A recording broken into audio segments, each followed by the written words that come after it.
Hey everyone, and welcome to the DBS Films podcast. My name is Kellen, and with me as always is my brother Brendan, and together we make movies with DBS Films. Today we're going to talk about the second found footage movie that we've ever made, which is The Haunting of the Suicide House. Now, before we hop in, I do want to have a quick shout out. We actually have great news for all the listeners out there. Our movie, The Girl in Cabin 13, is now on Tubi, which means it is free to stream and watch. So there's a pretty big difference between 99 cents and free to watch, which is an AVOD platform. And since it did premiere with the support of the super fans, we actually were trending at #1 in the most popular spot there for a bit. So that's really, really great to see, guys. Again, we're still making movies out there and we're still grinding, and to just see that, our title on #1 in the most popular ahead of a lot of other really, really good movies is just a real thank you to all the super fans who, as soon as it came out, we started watching it. So just wanted to start off by saying, if you haven't seen The Girl in Cabin 13, it is now free on Tubi, and you can go ahead and watch that. Please, let us know what you think. You can join our Discord. We're super active there as well, too. So with that being said, let's hop right back into The Haunting of the Suicide House. Now, last podcast, we did discuss found footage in general. Both my brother and I are not the biggest fans of it, but we both agree it is something as a director you should try. Some of the pros of it is that you can get away with a lot of errors in your footage because people just assume it's found footage, so it's part of the take. So they won't really scrutinize you. And we actually were able to get feedback on our story, which is really, really important. So people can see past a lot of errors. Some of the harder elements to it, though, is it's really taxing on your actors, as it's just really hard to nail these one-er shots, and they can be really long and really, really tough, and you can suffer pacing issues from that. So those are kind of the balance to it. Brendan, what do you think, found footage going into the second one? What was kind of your thoughts with it? Well, I think you made some good points there. Found footage to me is a little double-edged sword. I think you should definitely try it if you're an indie filmmaker, because people will look past audio issues and technical issues, and you actually will get feedback on the stories. For these two, we got a lot of good feedback, and a lot of the issues that were brought up in the stories we were able to resolve, and we didn't make them again with the rest of the movies that we've created. That being said, it's a double-edged sword, because you're losing that feedback when people are like, that audio is not good, the video quality is not good. They don't really bring that up as much. So when we went back to actually making cinematic movies, we saw like a decrease in our quality. The same issues that we made in the first 4 or 5 movies showed up again. And I had thought we had solved them because we were doing found footage, but we didn't really solve them. Found footage just kind of masked those issues. So if you're going to do found footage, which I recommend for any indie film production or film studio, just try it, because they're very profitable, they're very lucrative, and if they're done right, they could do pretty well. Just always be cognizant that you should always be looking at your footage and your audio and trying to make sure you're getting the best image possible and you're getting the best audio possible. Yeah, and when it comes down to it, it's really just try and film as many things as possible. And we definitely have a formula going now within the horror genre, but even within the horror genre, there's so many different things you can try out, so many different types of shots. And one of the reasons why it could be really good just to explore found footage is it makes you think creatively in the writing process, because you have to decide, where am I going to put the camera? How are they going to move around? What's that going to look like? It makes you get creative when it comes to the acting element of it, because typically your actors are improvising some lines, or you just have to be creative in how you break a scene if you do. And those things, by pushing it to one element of it, you kind of get a better idea. Because even in our normal movies now, we have elements of the found footage. We have first person POV when it comes to a lot of the scares. We recently have GoPro cameras. So you'll end up finding things in one style of filming that you can easily transition and take over to another style of filming. To me, though, the biggest benefit of a found footage movie is it is quick and it is easy to make. I mean, 2018 is when we're really moving the most movies. We had 5, and The Haunting of the Suicide House was our 4th one. And of all of the movies, The Haunting of the Suicide House was by far the easiest to make. It was, I think, the second best or the best grossing when it comes to what we're able to do with it. And it was done in literally like 2.5 months. We actually released The Haunting of the Suicide House before we released Into the Forest because we were able to make the jump of how smooth that shoot was. With that being said, it is my least favorite of our movies. I just absolutely have so many issues watching it, and this is personal taste. Everyone who did it, everyone who filmed it, everyone who made it did a fantastic job. But if you're asking me, rank your movie is based on, how you personally enjoy them, this one's just really at the bottom of my barrel. With that being said, how easy it was, it's, mix it together, it's still an above average great film. So I have my different issues with it, which I'm sure I'll jump into, but what's kind of your overall feeling with The Haunting of the Suicide House? Well, the goal with these two found footage movies was just knock them out real quick. We wanted to make two really easy movies. We wanted to make them cheap. They both performed really well. The Haunting of the Suicide House was our highest grossing movie. It did very well. And, it was both were very cheap to shoot. Some of our cheaper sets, and they were just very fast and easy. That being said, I think Kel kind of hates on this one a little more than it deserves. I think it's a solid movie. I think that it's paced very, very well. And I think if we'd have done just a few little tweaks with it, it would have been a much better movie, which is pretty much just turning the lights off of the movie and building more atmosphere. That was never, we shot it in a house that's more modern, and so we blacked it out, but we left the lights on, so it looks like like a renovated home is now haunted, just so you don't get the feel that there's any stakes in the movie. And I think the story suffered from some issues, as far as we really don't know what's going on. And this is one where we got a lot of feedback on it, where the viewers didn't understand exactly what was happening, who was attacking them. We had a backstory with a crazy lady, and we had some backstory about if you go into the house, you kind of get possessed, but there's no clear indication of who's possessing you. Is this a demon? Is this like some kind of spirit? Is this one of the past murderers?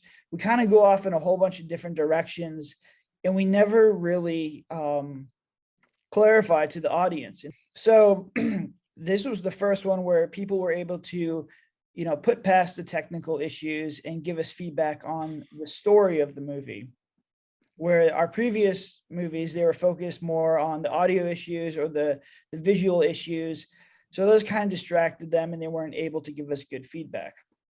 So we were able to use the feedback about this movie, and moving forward, we developed our dialogue and the way we tell the lore of the story. We repeat it 3 or 4 times throughout the movie, in small little information dumps, so that the viewer who's usually on their phone, or they're not paying super close attention to the movie at times, will understand what's going on. They can listen to it when the characters explain what's going on. And so this was an example of a problem that we addressed. We took the feedback, and we never made the same mistake again. And we actually probably swung in the other direction, because you'll see in the Morgan estate, which will probably be the next one, we probably gave the viewer too much information. So I think found footage opens up the door for you to, get additional feedback, learn how to craft your story, and do it on a budget that's, indie filmmaker friendly. Yeah, that's really, very true when it comes to all of the benefits of it. And again, I do recommend making a found footage movie. I don't like found footage whatsoever when it comes to just typically how they're out there, but Paranormal Activities is a favorite one of mine too. So again, I think it really comes down to personal taste, where, everyone likes what movies they like, and they don't like what movies they don't like. But I will say this one probably does get a little more of my feedback, just because I really like the idea. I really, really love the concept of it. And what I'm really happy with is our newest film, The Haunting of the Murder House, which is essentially the same story. So I think what ended up happening for me is I saw kind of what we could have done with it. And the biggest thing was, what do I know? It was our best performing one. So that's really what it comes down to, is even when you're so positive or negative on what you think a movie is, you just have no clue. Because if you asked me, I was like, oh, that's one of my least favorite. Top performers, showing me how off my taste is. So that's just kind of a lesson for everyone. I'm super proud of it. It's a great movie. All of the movies we learned in a ton of stuff. But it's one of those things where I think it's important to be critical of your own work. And also you should be able to just say, yeah, that one, it wasn't my favorite. And, oh, I like this one. Now, what you were saying though, when it comes to, not having that story, I think what we suffered from this is one that we see a ton in indie movies, is you have a very broad story with details, but it's very shallow. You don't reinforce the core items and you don't pitch that over and over again, as we learn later on. And I think, as you mentioned earlier in our podcast, I really do look at these movies as trenches, where you have the first one of Gone, Unseen, and The Invited. Then we have the development of Whitlow. And I feel like that Into the Forest and Suicide House, because they were filmed so close to one another, and because we were done with them before we were watching them, we didn't have the feedback going into the Suicide House that, hey, I don't know what's going on in the story. And for both Into the Forest and Suicide House, we're not clear on what's going on when it comes to what's happening. So that is, once again, just a reminder that the best experience you're going to get is when you have a finished product, because once you have the finished product, it literally creates an entire shift in how you look at writing and look at screenwriting. I mean, we were done with the script in the rough draft as we were filming Into the Forest. So you want to just kind of talk about, it's good to continue in production, but what are the pros and cons of continuing production versus not getting that final product out there? Because again, you can do this, you can stack them, but understand what the pros and cons are going to be. Yeah, if I was an indie film studio starting over again, I would definitely recommend finishing a project and uploading it, or at least getting feedback from friends, family, distribution companies, before you start another project. Where right now, I think we have the ability to stack projects because I have an understanding of the prior mistakes, and the cuts that I'm giving people now. Yes, they're a little bit rough, but I can get feedback on the story, which is the most valuable feedback for us now, since we're beyond the technical issues that plagued us for the first 8 movies.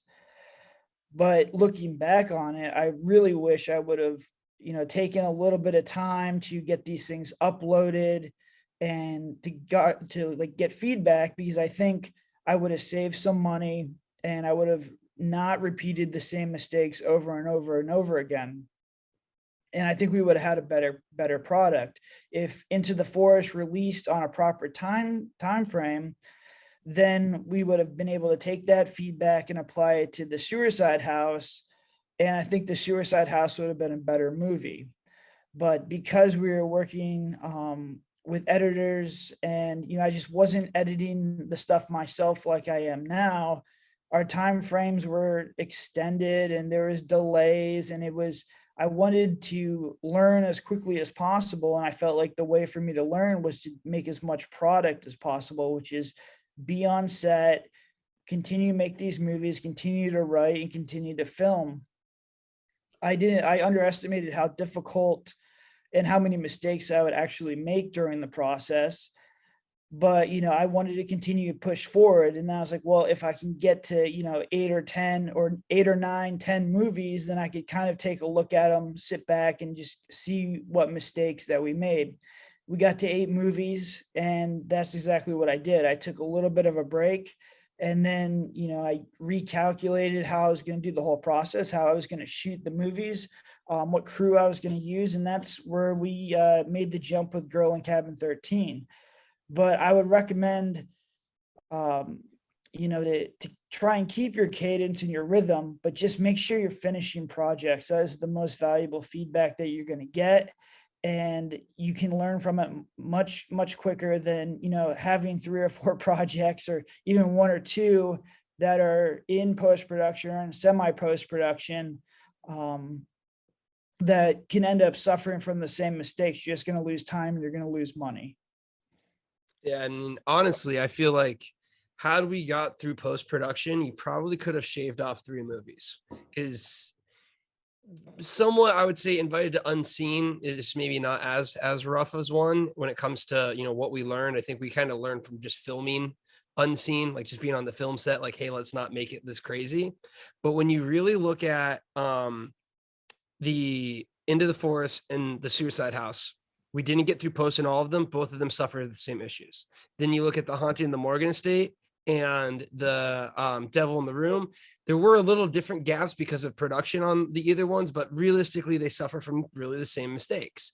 And you're not fully evaluating what you're doing until you sit down and you say, saying it is a finished product is one of the hardest things a creative can ever do. And I find a lot of people get completely trapped in it and they start, just overthinking the process and they get bogged down. And this is why the editing process is so hard.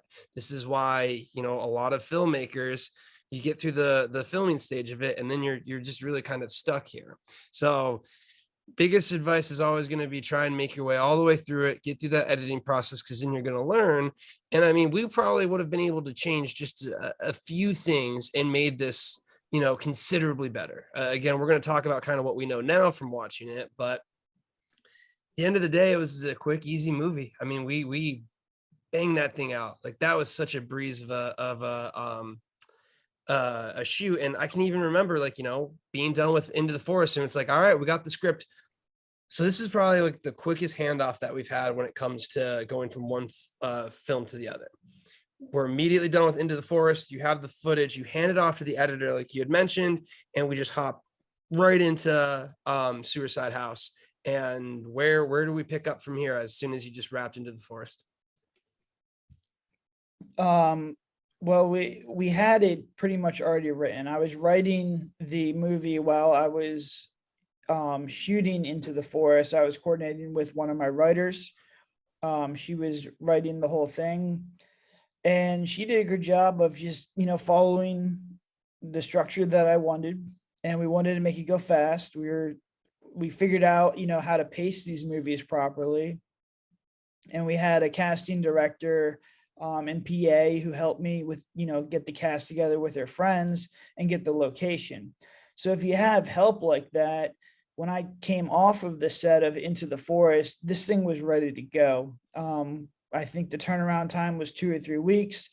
I met the actors, we did a table read, and then we hit the ground running. There was no real turnaround time as far as me taking a break or anything like that. The house was close to downtown Orlando, which is where our office is. So we just got out there and we got all the equipment and the crew ready to go, and we just essentially started shooting. There was no real heavy revisions, no heavy rewrites. There was nothing that caused me concern at this time. It was one location. We were going to black it out, and everything in the script that when I wrote it was stuff that we had pretty much already done already, minus like one scare, which was the where he gets like strangled with the electrical cord. We went into that scare not knowing how to do it, which never do that. That's just a bad idea. We did it also Into the Forest. We knew there was one scare that we didn't really know how to do.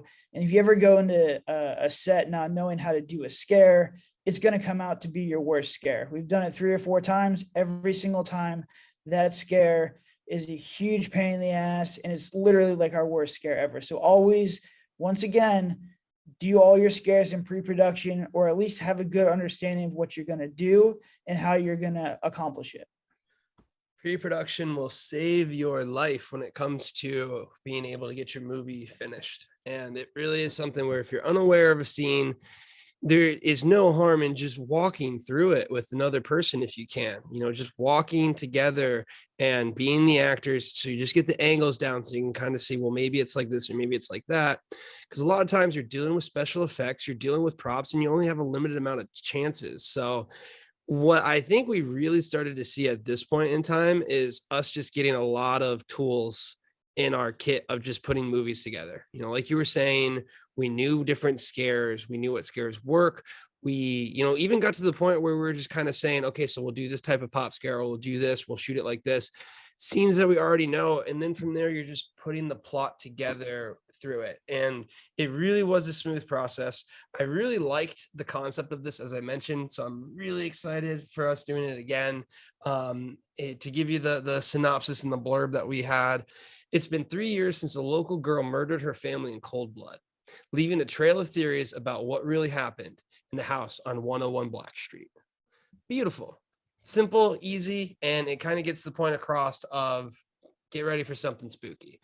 Now, what we ended up doing, and this really is a spawn out of what happens with found footage, is, well, why do they have so many cameras? Well, the reason for that is they're YouTubers. And that is a really easy way. It's the second time we have YouTubers, but it just is one of those things with found footage of you got to give yourself some type of excuse of moving it around, putting the camera here and whatnot.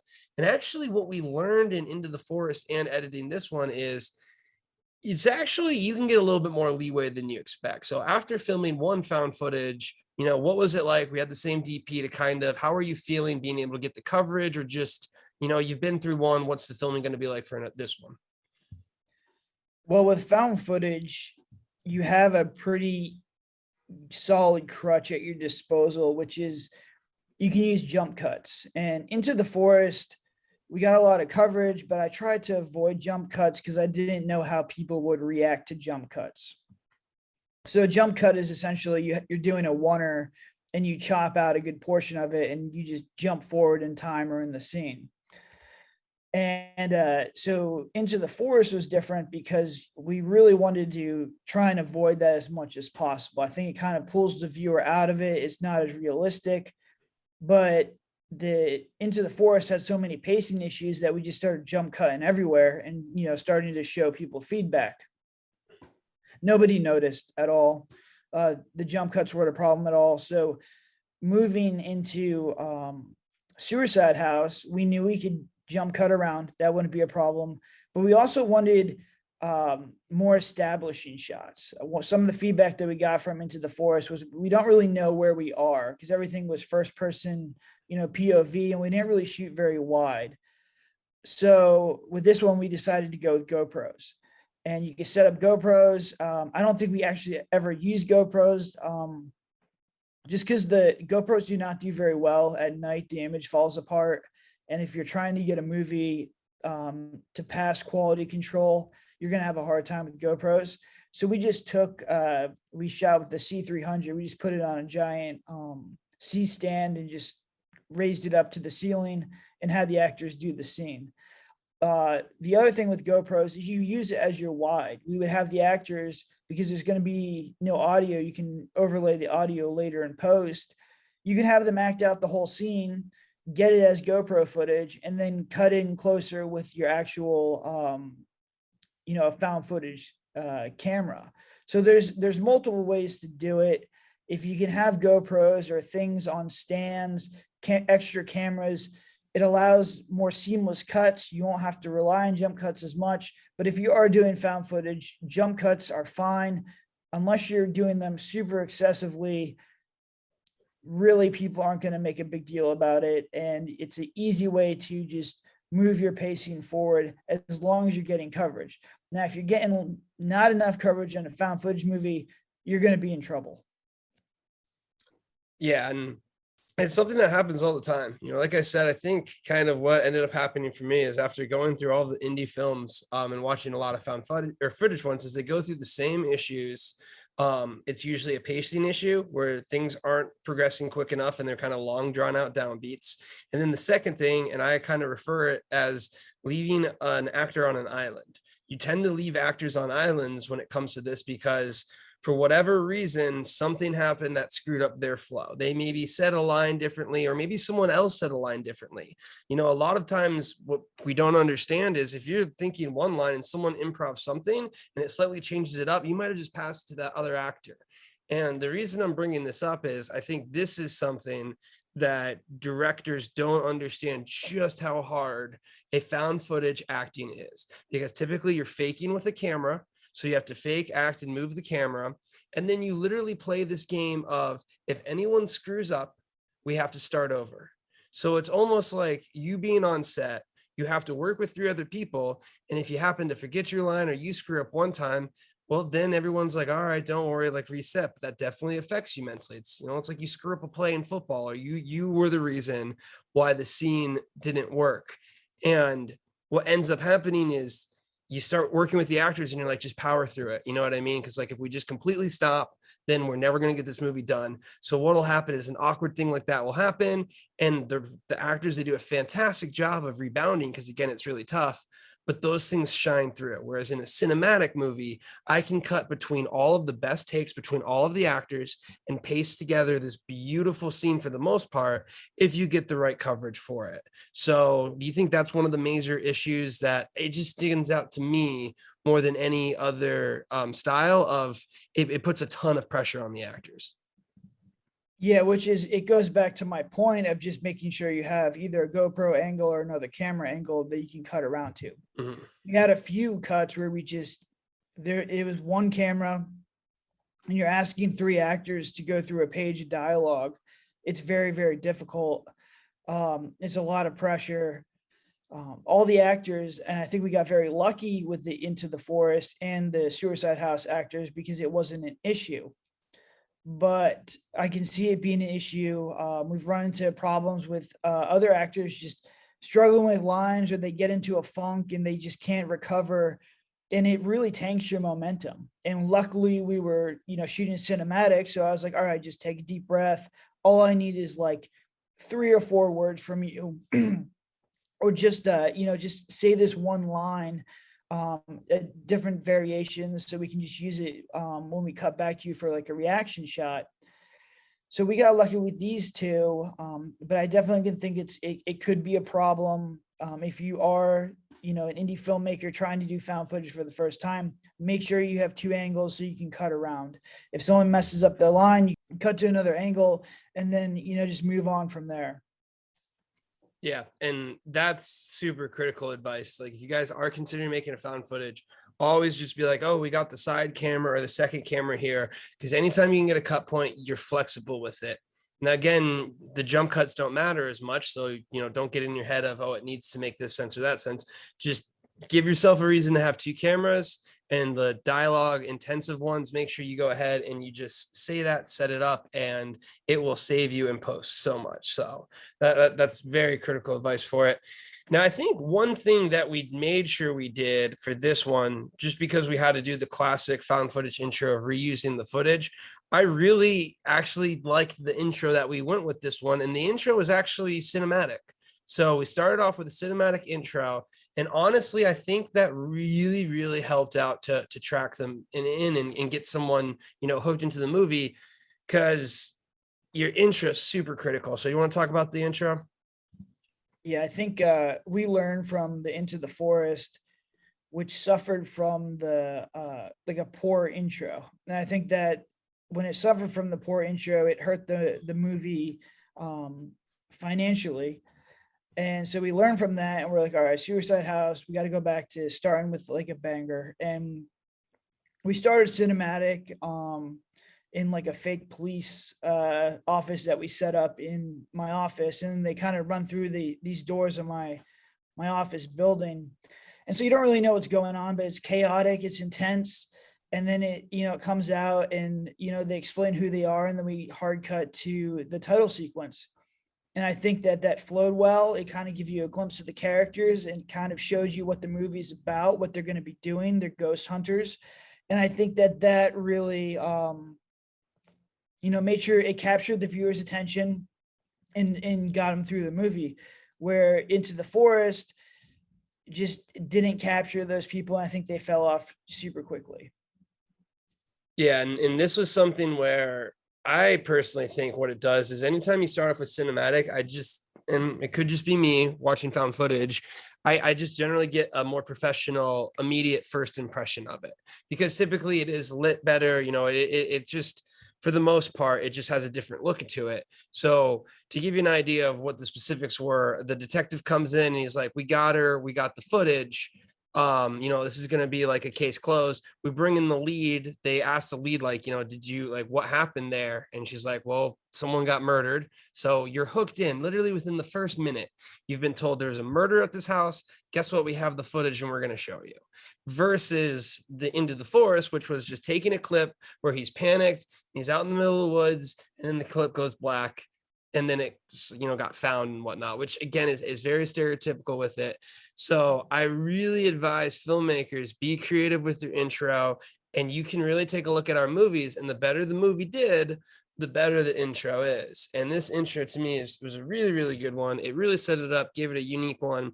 And then from there, it just kind of, again, great movie in the sense of how it performed and how easy it was. But to me, it just was something where it was kind of just flat the whole time for a few reasons that I mainly point back to found footage. And I think it's just a pitfall with them of what ends up happening. So the biggest thing with this, though, is it was so easy to make. I mean, we got to the house, we set up, like you said, everyone knew each other before. So the chemistry was really, really good. And we just started cranking through the movie. I mean, it was easily the smoothest shoot that we've ever had.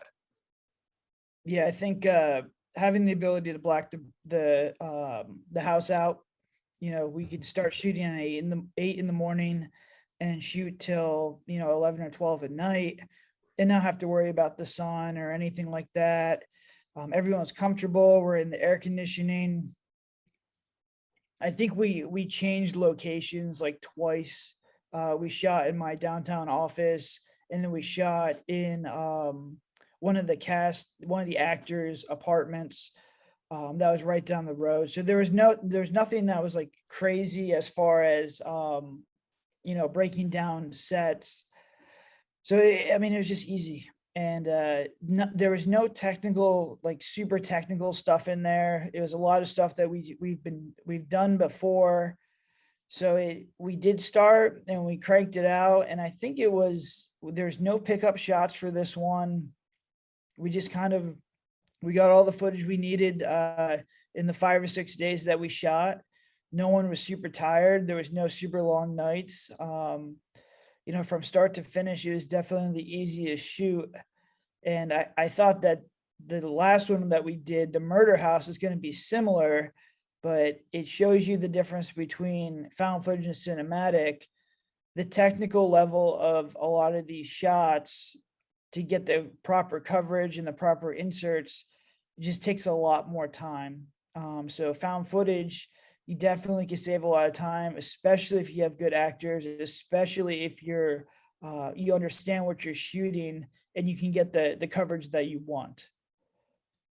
I think one thing that is super critical that, I want to bring up again is location, location, location.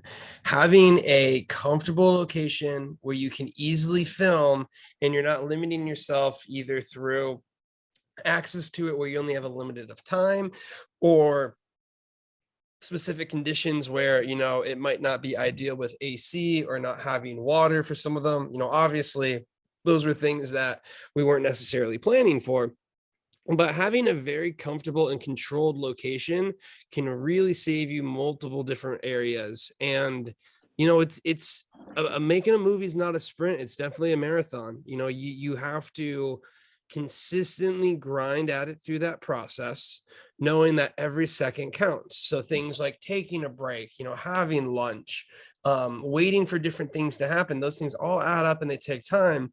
And the Suicide House was just great because, pretty much everything was at your fingertips with what we needed. Very simple, straightforward plot when it came to what we were doing. But now that we're diving into the plot, let's kind of address, we spoke about it a little bit in Into the Forest, but again, we didn't necessarily see it because we weren't finished with it.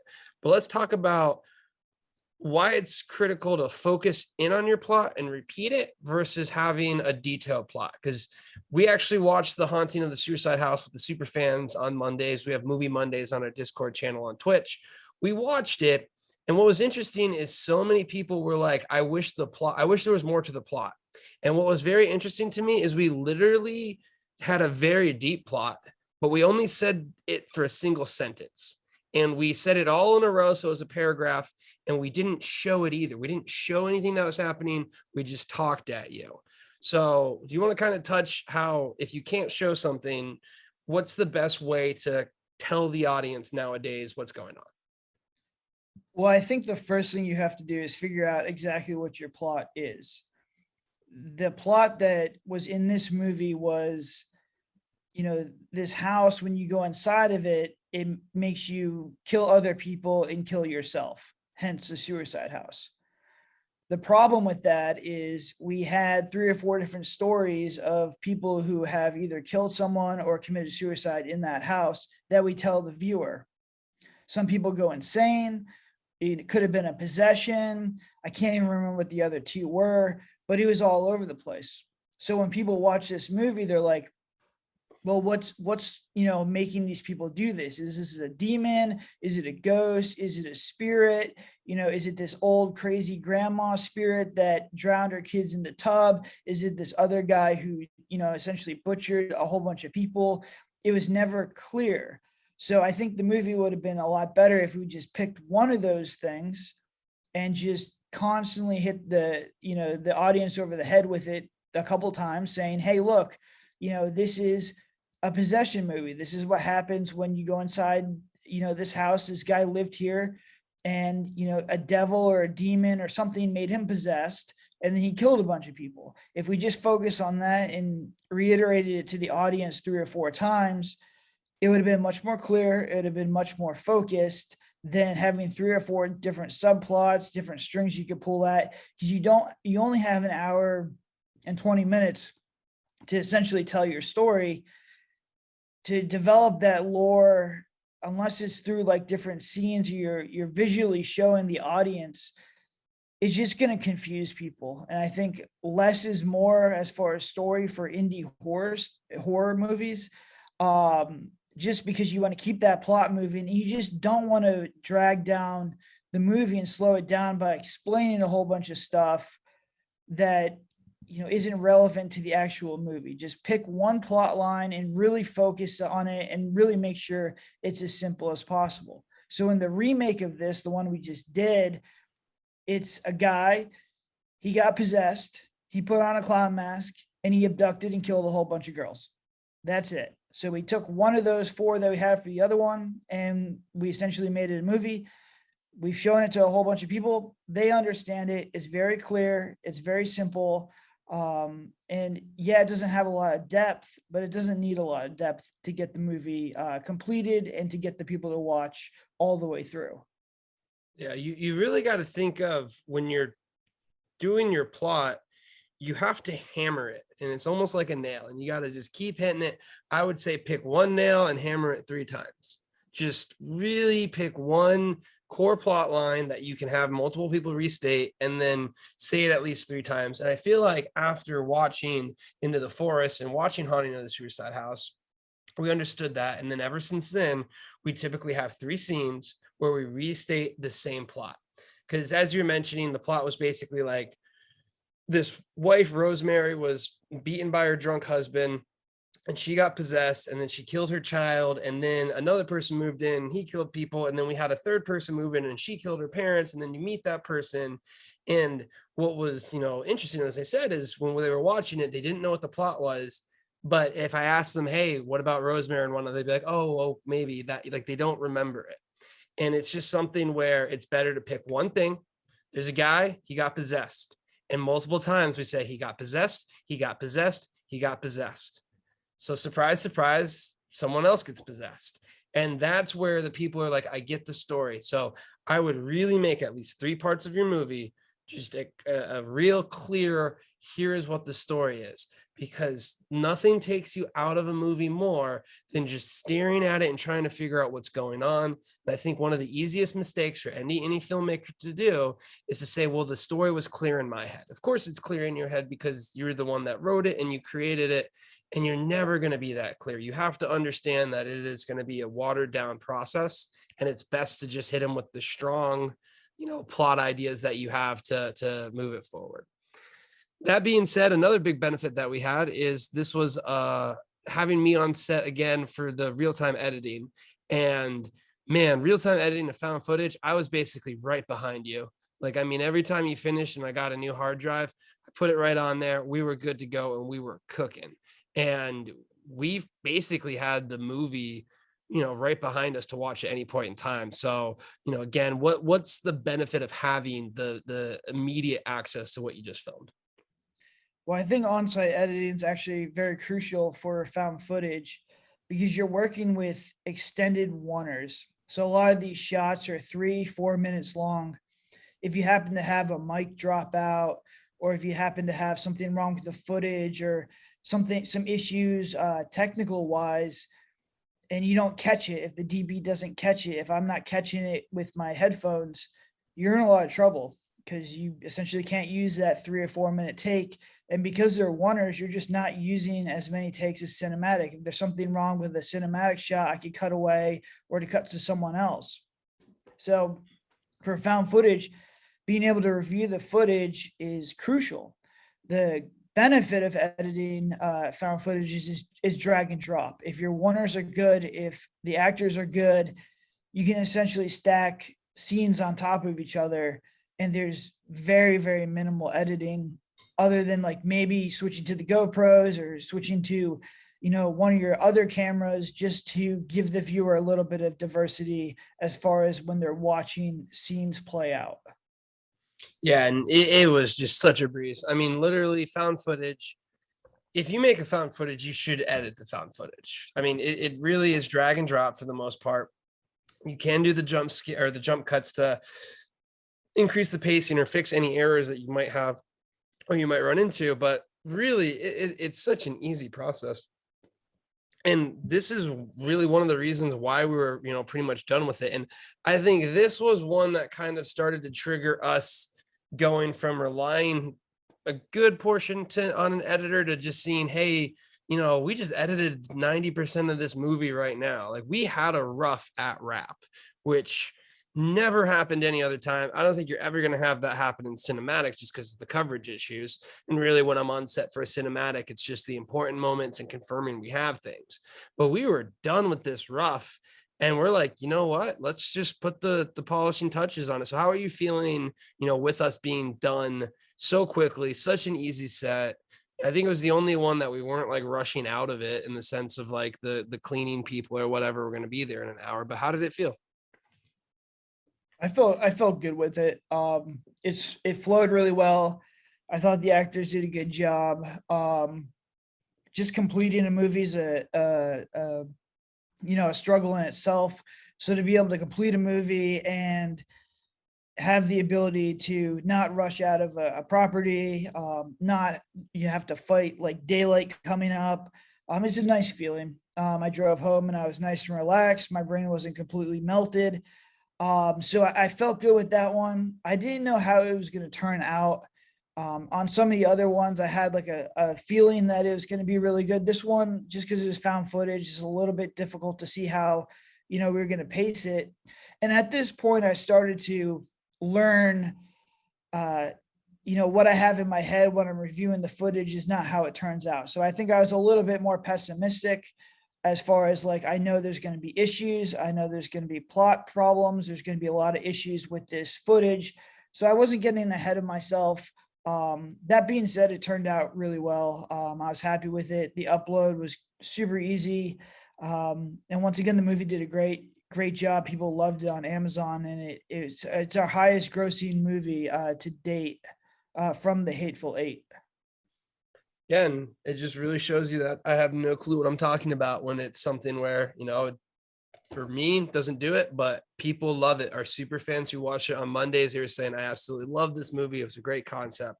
So it's really just a personal thing. Don't ever yuck someone's yum is one of the things that I live by when it comes to just everyone has their own opinion for it, and they're correct in that.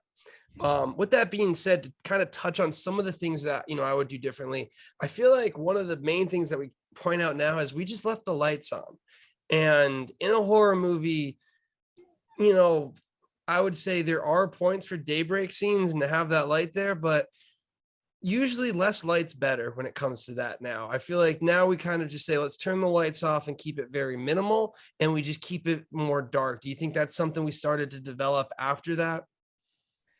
It took us 3 more movies to really realize this. And it's one of the reasons why I say that you should try and learn the camera or learn how to operate the camera, at least a fundamental understanding of how to operate a camera. You don't need to be a DP, but you should have a fundamental understanding of lighting and how to properly decorate sets. Because I knew, the atmosphere that I wanted, but this one was a very bright movie. The next three that we did were very bright movies, which is the opposite of what you want in a horror movie. And if you're a DP, you want light because you can, properly expose everything and everything looks good. And, you can put that stuff on your demo reel where, you know, atmospheric horror stuff, is dark and, gritty, and there's a lot of contrast in there. And it's not the most pleasing. Like I just shot The Murder House and there's no lights in that movie in the house. Like it's all boarded up. So it's a very flat image. There's not a lot of depth to it, but it's atmospheric. It's dark. The only lights are the flashlights. And I think that the crew uses lights themselves. But understanding that, understanding that's what I know now because I understand lighting and how the camera works, I would have done that with the next three movies. So it's just understanding, how to take what's in your head and translate that with the DP to make sure you're getting the product that you want is super critical. And if I would have had an understanding of camera and lighting, I feel like I would have been able to do that. The problem was I didn't know what I was doing as far as, the technical level behind the camera or even just in general with lighting. I wasn't able to properly communicate that. And essentially we made the next three movies that are very bright and they lose the atmosphere. And I think this movie would have been a lot better and a lot scarier and, would have held people's attention more if we would have had more atmosphere to it and, made it just a little bit creepier. Because when we do turn off the lights, when it is flashlight point of view, it is creepy and it does look good. Yeah, it really does. And it was even something I was shouting out because every time it turned off and they had the flashlights, I was just like, look how good that looks. It looks so much better with the minimalistic, especially for that horror ambiance. Know what your genre is and embrace it. It's one of those things where my personal opinions, and again, I wouldn't say I'm a expert DP, and I still, I'm always going to have a learner mentality when it comes to it. But I really do think people are just over eager when it comes to lighting. I mean, I think you really just got to light the face to make sure that pops out. But I feel like multiple times on set, we've had it to where we have two lights, we're turning the lights up, we're twisting them, we turn both the lights off, and the person's like, perfect, that's it. And it's almost one of those things where I really do think a lot of filmmakers can get in their head with lighting because almost like in editing, it really does kind of come down to a personal taste. I will say there's wrong lighting, but I will say good and perfect lighting is kind of a dead man's land. And I think it is something that, what's your ROI if you're just sitting there slowly moving that light back and forth? So I think we understood less lighting, and I think we also understood quicker lighting. Would you say that's kind of our case now? Yeah, I'm firmly in the camp of minimalistic lighting. And I go back to one of the biggest problems with indie sets is your set design. You don't have people coming in here and making your sets look professional.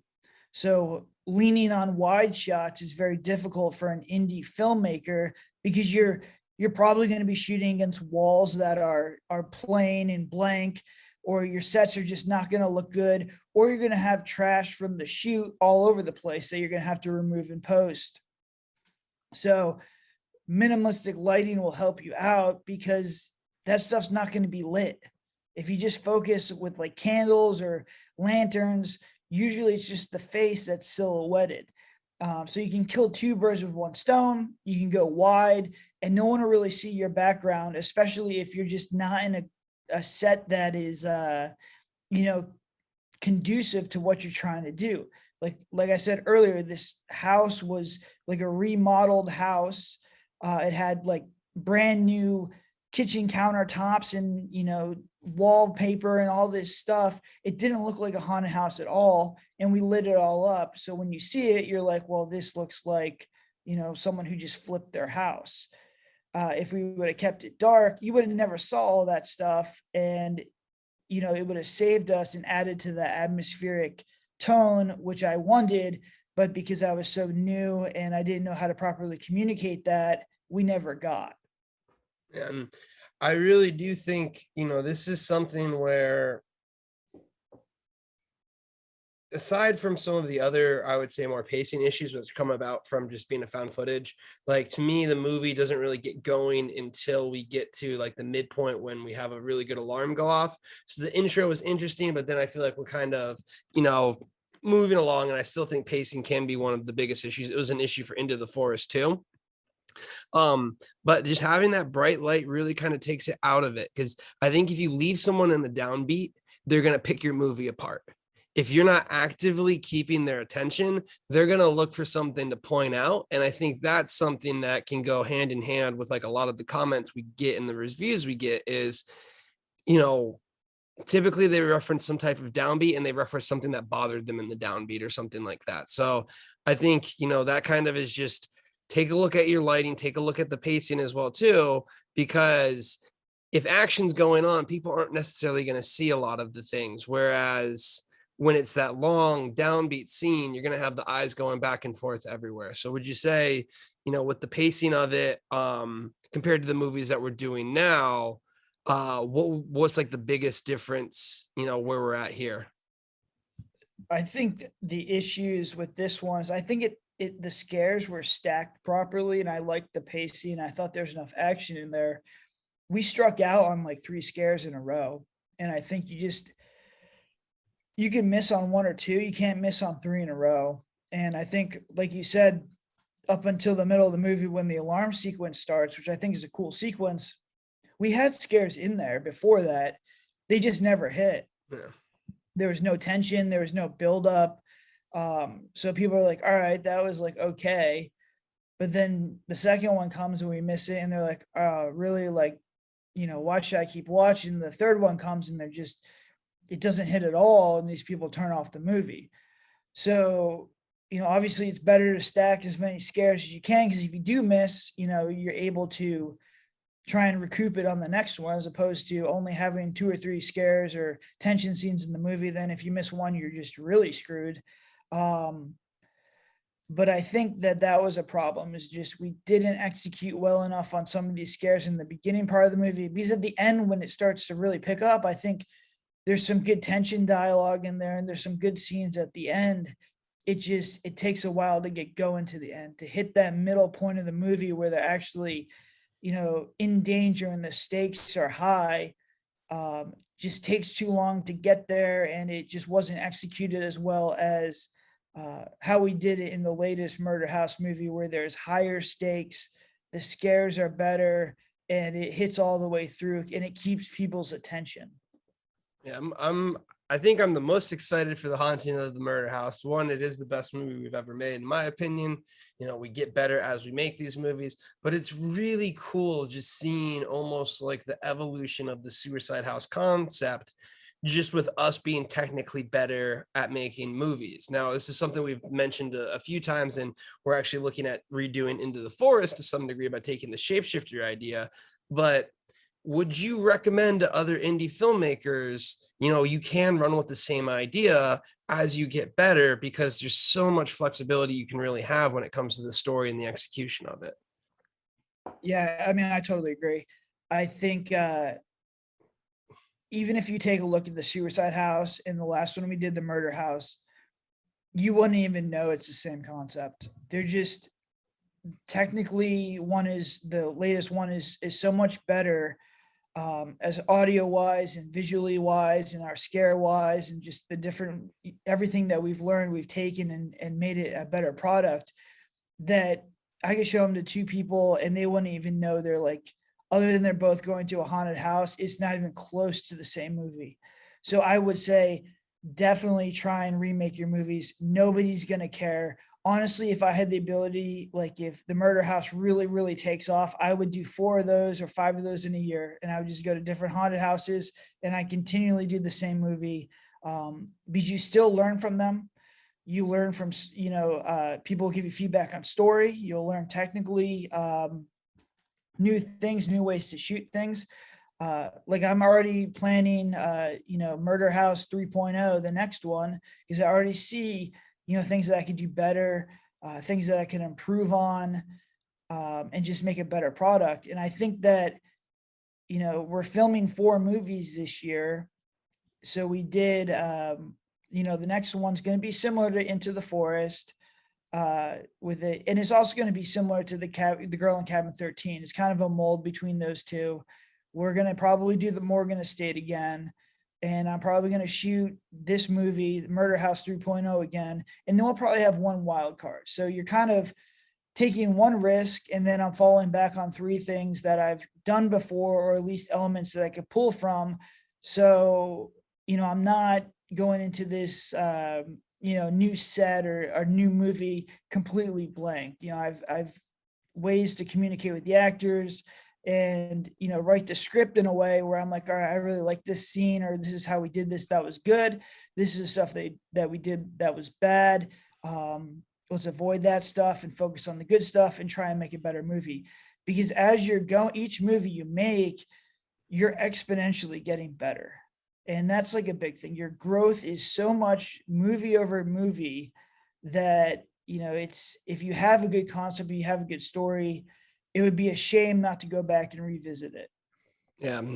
It's honestly, this is a really interesting art, in my opinion, because it's one where, I find a lot of times people will like zero in and be like, oh, it has like X little bit of a concept. So, I've seen that before. Like I've seen this style of movie before, it's been done before or whatnot. And they almost try and be like more creative when it comes to what they're doing. But if you look at other arts, music, you like a band, what do they sound? They sound like they have a similar sound to them because they practice the same type of chords. They practice the same type of melodies to it. They have a different take on it, but you understand the core sound. Same thing for painting. How many times have you seen something online where it's like day 1 of painting a bird, and then, day 300 or something painting the bird, and the bird looks so much better that you wouldn't even know it's the same person doing it.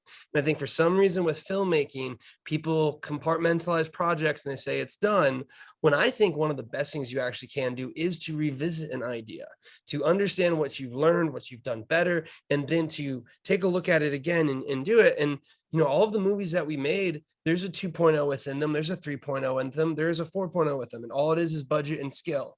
As those things increase, the better we get. And, you compare the Suicide House to what we're about to release with the Murder House, you wouldn't even be able to tell that they're anywhere related just based on, what it looks like and what we've learned. And I think the pacing really stands out the most to me. And again, this is just experience that you're only going to get after making 9 movies. That's really, it takes a ton of time.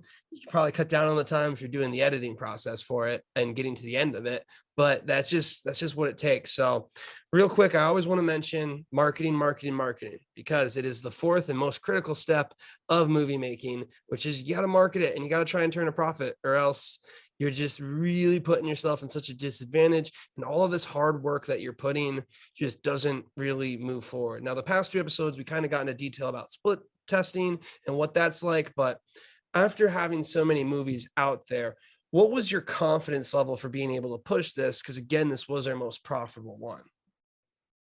I felt really good, being able to push this. I felt like we could push it. The trailer was really, really good. People like found footage trailers.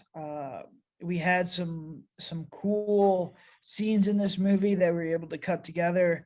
And honestly, I think this is one of our better trailers.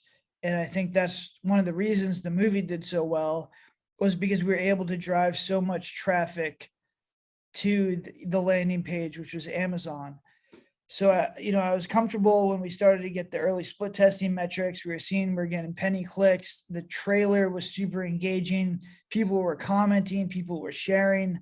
I knew once I started to turn the funnel on, that we would get a lot of money, and the movie would do very, very well on Amazon once Amazon's algorithm kicked in and started essentially promoting it.